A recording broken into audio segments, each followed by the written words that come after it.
Hey all, this is Reddit. Today I want to quickly talk about the Evergaol strategy in Elden Ring Nightreign. For those that don't know, there is a Relic effect that says, attack power permanently increased for each Evergaol prisoner defeated. The damage increase is about 5% for each jail, and it's very strong. Strong enough that I've seen a lot of people saying it should be nerfed. My opinion is that no, it should not be nerfed. And the reason is that though it might be a little too strong, it also incentivizes what is for me the most fun way to play. My biggest issue with Elden Ring Nightreign is that it's kind of repetitive. You're always in the same map, the map structure doesn't change, and the randomization elements in the map, like what enemies appear where, is also surprisingly low. And this causes all of your runs to look the same once you become experienced. And that's kind of fine, because the core gameplay loop is still fun, but I'm of the opinion that it would be more fun if it was less repetitive. And that is kind of what the Evergaol strategy does. It makes it less repetitive. It adds more opportunities for you to make pathing decisions. It makes the experience of each run less mindless, since your brain has to be actively engaged, and then when the ring starts to close in, your original plan might need alterations. So for example, when you arrive on the map, you think to yourself, alright, let's get this nearby church.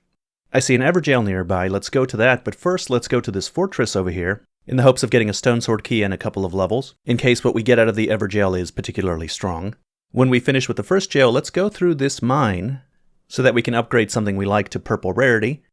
Near these other two Evergaols, let's go to them, but first let's get this nearby church, hit the other Evergaol, and then from here, instead of going to the nearby one in the south, let's go to the one on the far left, since that one's the most likely to be outside the ring. So you develop a plan, and then at any point the ring could start to close, and when the ring starts closing, it will give you more information as to whether or not you should keep with that plan or change it. If you need to change it, then that's even more pathing decisions that you have to make. Okay, let's switch target to this other Evergaol over here. I see a cathedral along the way, let's go there in hopes of another stone sword key. Oh no, wait, there's a secret village up north, let's go there instead. Hang on, I think we should stick to the original plan. The Evergaol that we were going to is going to end up being in the Nightreign, but I think we're strong enough to kill the boss fast enough, and in that way we don't have to come back here. It's particularly fun if you're playing with friends and they're contributing their ideas, or if you have to convince your friends to take a risky route. It's just a lot more dynamic, and it happens at least 3 times in a playthrough. When you first load in and have to choose your initial route, and every time the circle closes on day 1 and day 2. Not to mention that there's also in-game knowledge that you can take advantage of. Like, oh, there's a boss here all the time, so let's go over here and see what it is, since we're going to pass that area anyway along our route. I think going to all of the Evergaols is just simply the most fun way to play, and the least repetitive. The one that gives you more opportunities for dynamic choices.